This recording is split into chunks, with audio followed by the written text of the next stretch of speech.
Okay, so I'm trying something new this week.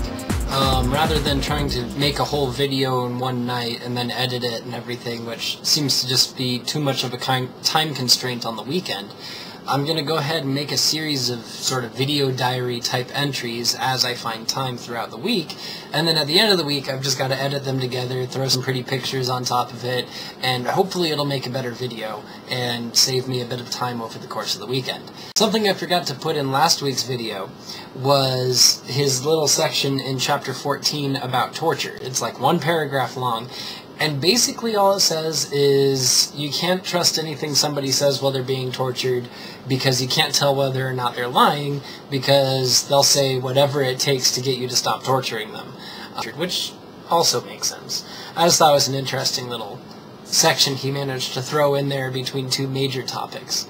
So if anybody's seen the TV series The Walking Dead, I think it's on USA or AMC or something like that. I've seen the first season and a half of it or so, right up until the sheriff's friend shoots the fat guy, and that's how he gets away from the zombies or something like that, and he shaves his head because he goes crazy. But anyway, the Walking Dead and a lot of the earlier Romero films are an excellent example of social contract theory in practice. Basically, in chapter 13, Hobbes says something to the effect of, I don't know if it was ever actually a state of nature, this isn't some sort of evolution of society, but this is a thought experiment to illustrate the importance of society, and this is what things would look like if we were to remove all of the societal constraints. And so the early Romero movies, the zombie movies, and The Walking Dead, another zombie movie, are perfect examples of social contract theory, kind of the emergence of a social contract, in that once the zombies come, all hell breaks loose and people start getting eaten and society collapses. And then from the collapsing of society, you have a bunch of people who are forced into a extreme environment where, too much sound or wandering into the wrong place at the wrong time could result in being eaten by people. If you haven't noticed, this country's kind of on its way there. We've had people in Florida eating people, we've had people on the East Coast eating people, so, it might not be too far off. But something I noticed this week while reading through chapter 15 was he goes into this whole section about how you have to keep the contract. He basically says that justice and injustice doesn't exist until you have a contract, and everything is just unless the contract makes it unjust. Going back to the berry patch, if I agree with you that we only eat so many berries from the berry patch, it then becomes unjust for me to eat more than my fair share of berries. Before that, there was no justice or injustice, so it would be considered just for me to eat however many berries I feel. And then he has this huge paragraph about where the fool has said in his heart, and sometimes also with his tongue, that there is no such thing as justice. That justice is an illusion, that it only pertains to the contract, and what really matters is, again, your own self-sufficiency, your own survival and well-being. And so, to make or not make, or to keep or not keep one's covenants is not against reason when it comes to one's benefit. In other words, some crazy people say that I can break the contract whenever I feel like, as long as it's in my advantage. For instance, they say that if something is within reason, it ought to be justified, and you can use your reason to justify not following your end of the contract. If I make a deal with you where, you'll do something for me today and then I'll do something for you tomorrow, and it's easier for me just to take whatever it is you'll do for me today and then skip town tonight, then it should be it is within reason, therefore it's justified. And he basically says that doesn't work, because if nobody can be trusted to keep the contract, then there is no contract, because everybody's doing their own thing, and nobody can trust each other to uphold the contract, and everything kind of falls apart.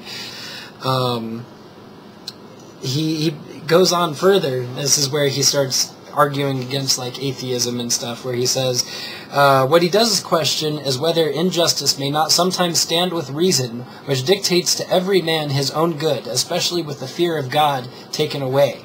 Actually, the same fool says in his heart that there is no God.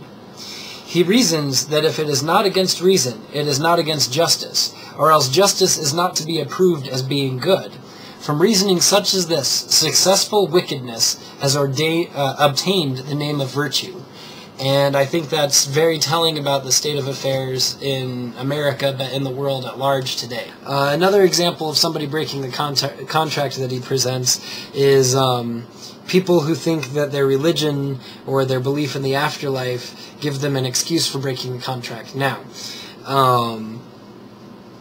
an example of this would probably be like the crazy cults in Texas, the Mormon camps or whatever they called them, where, you know, oh, we're not allowed to practice polygamy or sleep with our daughters, so we're going to start our own little cult off here in Texas somewhere, and that solves the problem. And he says, no, that doesn't work because, you know, you're breaking the rules that were set forth by the leadership that you chose, either by taking advantage of the contract or by actually electing your officials in this case. And he says that even though you think that'll give you something in the afterlife, you can't prove that there's an afterlife, you can't prove that you're actually gaining anything, and so it would be better to follow the contract and remain just than to not follow the contract, become unjust, and then still die and cease to exist anyway. I'm not sure how that applies to, you know, like a good Catholic or a good Christian or something like that, where there are certain rules that we argue are wrong.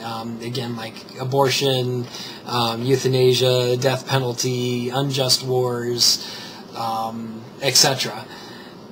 I think in Hobbes' case, it would be okay to protest, or it'd be okay to try to change the situation, but you'd still have to follow the rules. Which, if you haven't noticed, that's kind of what the church has been doing this whole time. They've been going through the appropriate channels, if you will, to fight like Obamacare and things like that, instead of just, you know, rallying to arms and overthrowing, you know, the dictator and destroying the social contract. They're simply going through the already authorized channels to kind of correct what's wrong, which I think Hobbes himself would not approve of, but I also don't think he would approve of a democracy at all. He's very monarchist. That's actually why he got kicked out of England way back when. It was because they thought that he was part of the monarchy, or a royalist, when the Civil War broke out, and so he had to run away to France. Then he wrote the social contract and then moved back to England. So I think this sort of Leviathan and all of the social contract contained therein is basically a way to get back in the favor of the powers that be before moving back into town, which makes perfect sense to me. So in chapters 13 and 14, Hobbes kind of outlines things in a very mathematical progression, like I've been talking about over and over.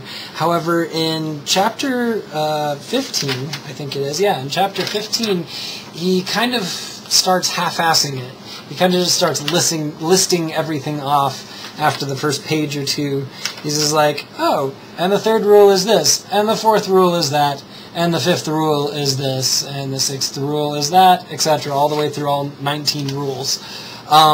He does manage to relate each of them back to the topic. He calls it the law of nature, which is singular, and that's basically that men strive for peace. It's in man's best interest for personal survival and personal well-being to strive for peace. Therefore, the law of nature is to strive for peace, and the only way to strive for peace is through his social contract. One of the rules that he comes up with, nothing can be done to a man by his own consent and can be called injury. Basically, if I let you do it to me, if I agree in a contract to let you do it to me, it doesn't count as an injury because I obviously desired it. So it gets into, you know, weird